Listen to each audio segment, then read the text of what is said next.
Hello again. Thought I'd give a nice little overview of my SDRC practice run. I was able to kind of break away a little bit this weekend, and we made a trip up that way. And I stopped by and got some practice in before they finished their Supercross series. So I thought I'd go over and let you know how these cars did on the track. So I'll start first with the RC10 4WD. Talked about this one a while back, and it did really well. Of course, I didn't use these tires. I'll go over the tires I did use. Actually, I'll do it right now before I forget. I keep them in these containers because they kind of stink. It's just the saucing part of it. I know there's some people who use non-odor tire sauce, but unfortunately, I use the old school liquor wrench on these, and they stink. So I keep them off the car, and I keep them in the shed until I'm ready to use them. And I'm actually using some voids right now. It looks like these are actually the tires off my Losi 22 4. And I've got this many runs plus 2 more on these, and they're still feel really good. I've heard of guys getting just days and months of run time on the new voids on these. They've got a new firmer insert inside that kind of outlasts the saucing part of it. So those are the rears. I didn't use these. These are hex. These are, of course, are not. But I did use the fronts, which are the same from the B74 and the Mylosi. So I've got some old green ones here I used for that day. And again, they feel pretty good. I just got to throw some more dots on here to kind of keep track of my runs on these.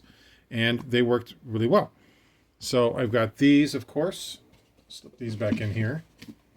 Cover these back up for later. And with the two-wheel drive, same thing.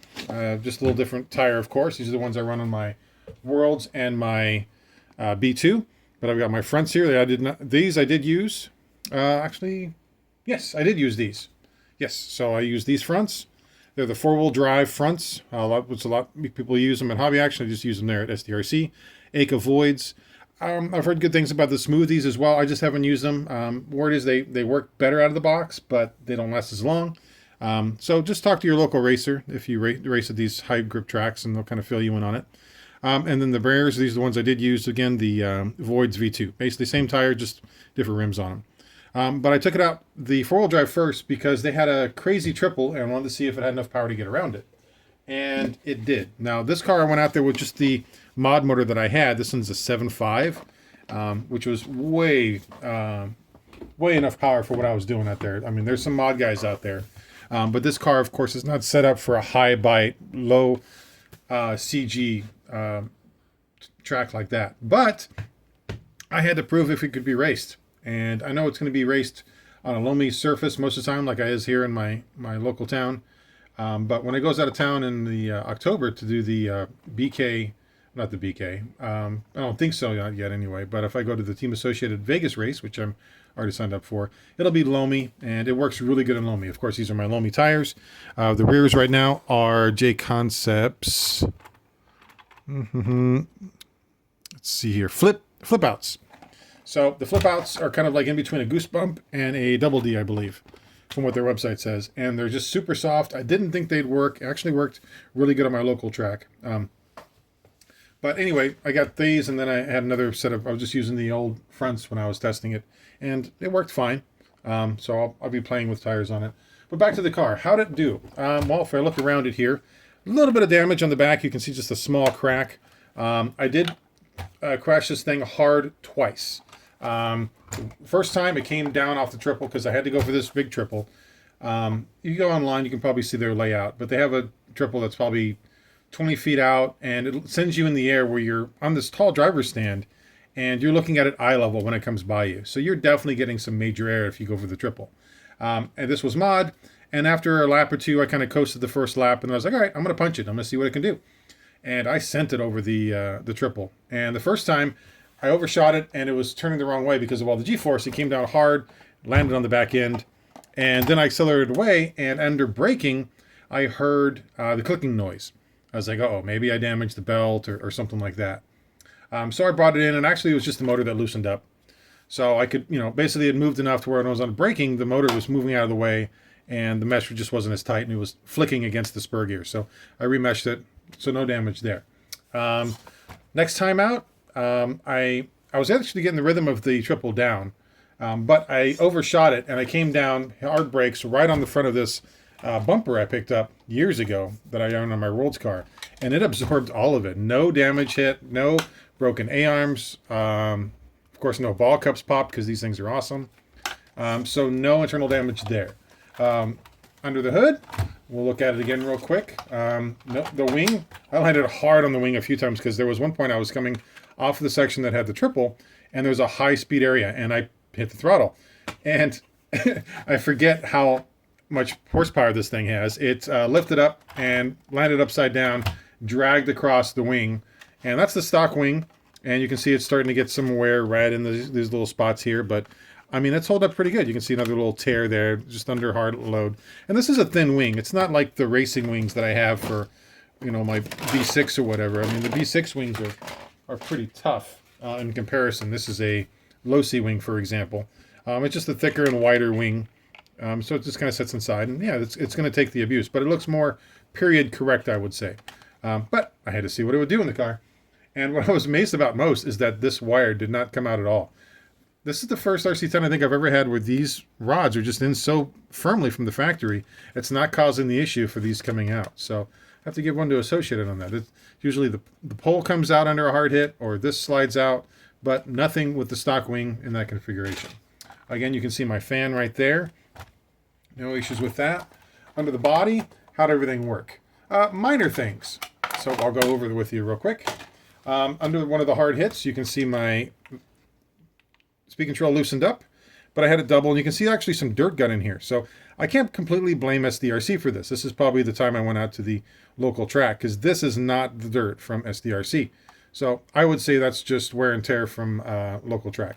This did loosen up, the fan on it, because of the low profile body on here. I don't have enough room for the fan to fit directly on top of the ESC. Had it mounted to the side, and it just loosened up on the servo tape that was mounted to it. So I'll go through and adjust that.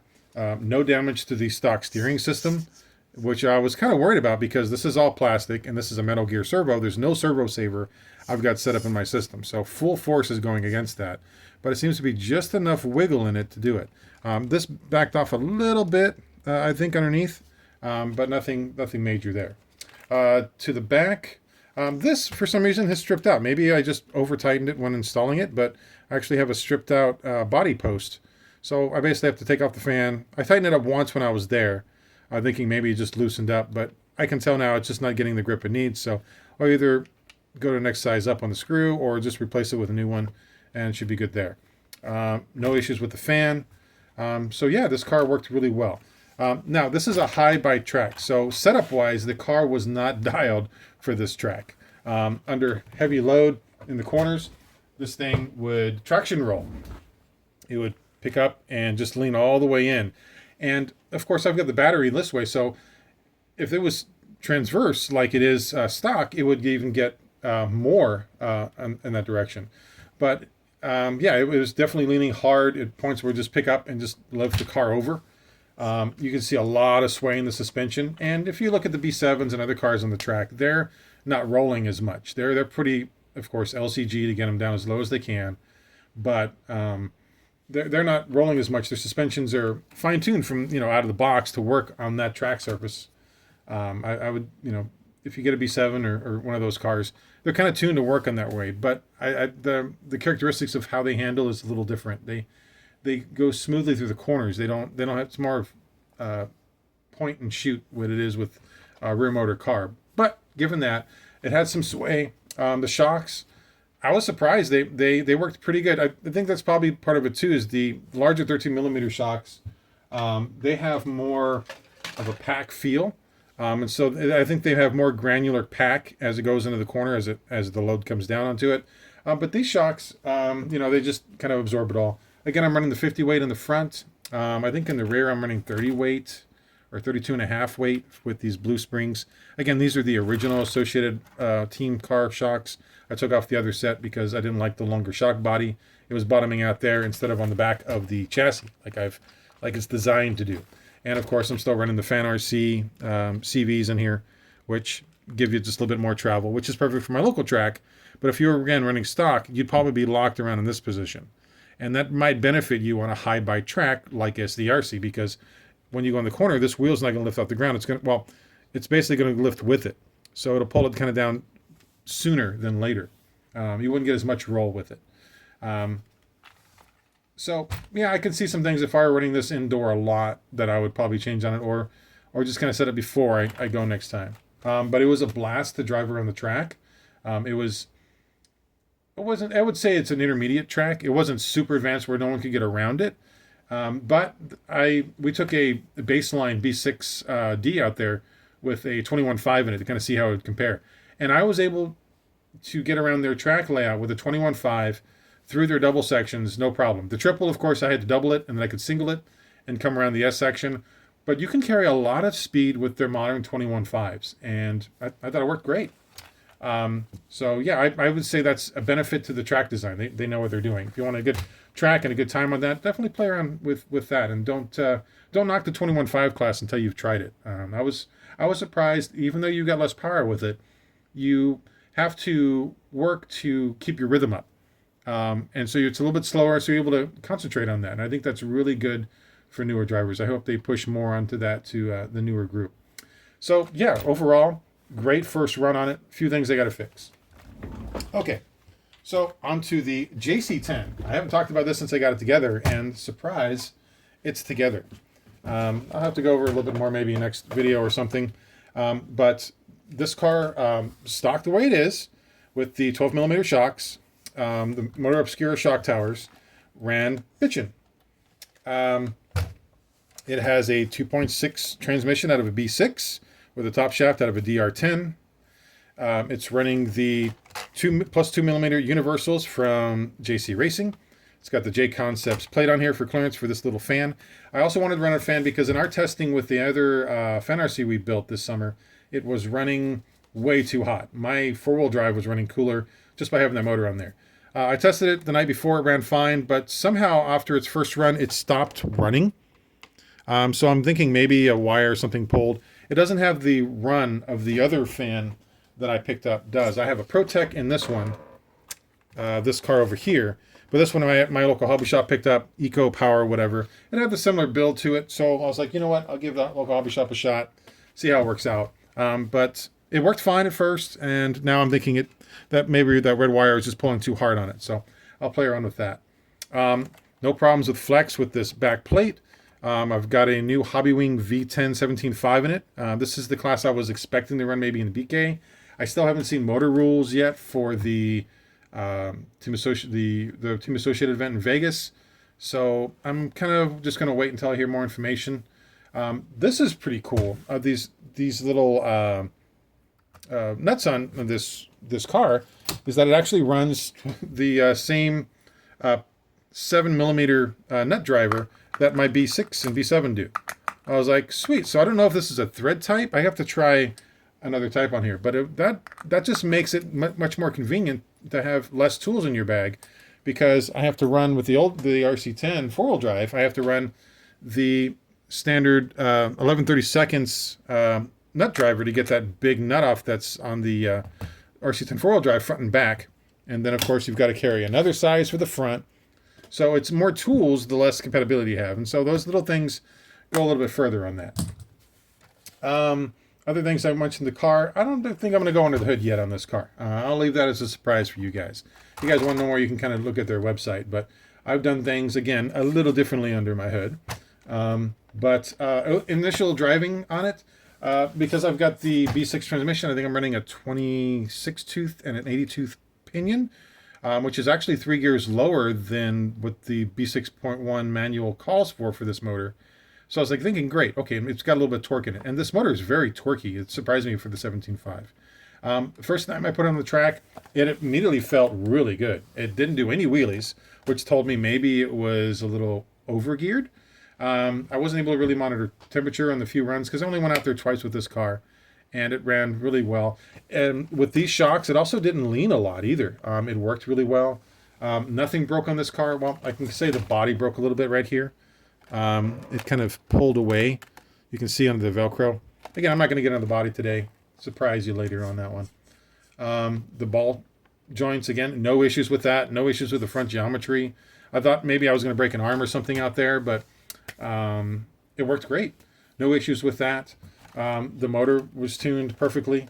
It picked up my lap times, no issues. No issues with the B6 mounts that I have in the back of it.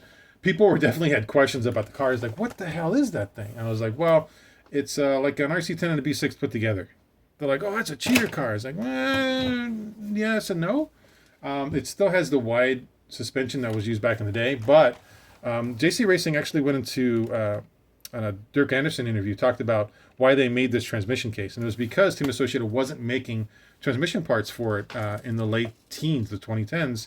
So they figured out with another company to make this case with B6 parts. So it actually runs a B6 ball diff idler gear, and then the DR10 top mount top shaft. So it's running the B6 also, slipper clutch assembly and everything on the outside over here. So really smooth setup. So yeah, I was gearing it like a B6 because it technically is in the transmission department. It's just rear motor. Very tough. I had no problems at the bottom. I just threw a chassis cover on it because I didn't want anything to get damaged and didn't want to brag about what it was, as I'm still kind of testing it. But it worked really well. It surprised me compared to the suspension of the standard RC10. I mean, compared to the RC10 4-wheel drive, this car, of course, is lighter. It doesn't have a front transmission, doesn't have a belt drive running through the front and back of it. But it looked the part out there. I was surprised. It felt really nimble. It almost reminded me of kind of the feeling between a B2 and an RC10. It surprised me. It didn't lift at all in the front. Again, only damage I can think of this one is because it was a slower car. I wasn't able to do the triple. I did try it once. It cased it really hard. No damage. These shocks just soaked up my bad attempt at driving on that, and I kept going. But yeah, it's been a great car. I've got some other things I want to play with it first, and then we'll have to go through it at a later time to kind of see my setup compared to yours. But it's been an interesting platform. I didn't buy the JC10 outright. I bought it as parts and kind of built it up. So I basically robbed a V6 and started meshing it together. So that's kind of where it's come at from there. Yeah, that's just kind of my quick race report. If you're in that area, I would definitely advise checking out SDRC. High bite tracks are very different than your typical grassroots or backyard tracks. You've got more grip than you can handle. They're going very quick, and the locals, they know how to make their cars go quick on that. So yeah, I don't live up there, so I'm not going to dedicate putting myself into a B7 at this time, but I can definitely see the benefits, seeing a few of them just kind of driving out there. I still don't think it fits my driving style with the mid motor setup, and I'm kind of watching and reading a lot of reports on the B7. I've seen some upset customers from the thin chassis in the front kind of bending. Those kind of first generation troubles that they're running across with the B7 compared to the B6 up to 0.4. So you're still seeing a lot of people running B6, which I think is good. Associated still supporting the last gen car, and I'm just kind of watching to see what the B7 else brings to it. I think, again, the mid motor is more of a thing where you're going to notice tenths of a second faster if you're really consistent on a track, and with a high bite clay track like that, it's really you can gain a lot of speed. If I were to compare it to something like Moore Speedway, Moore is fun, but it's probably half the size of SDRC. SDRC's twice as big, twice as much speed, bigger jumps. So it's a different layout. They have more room, and also, of course, the dirt is different.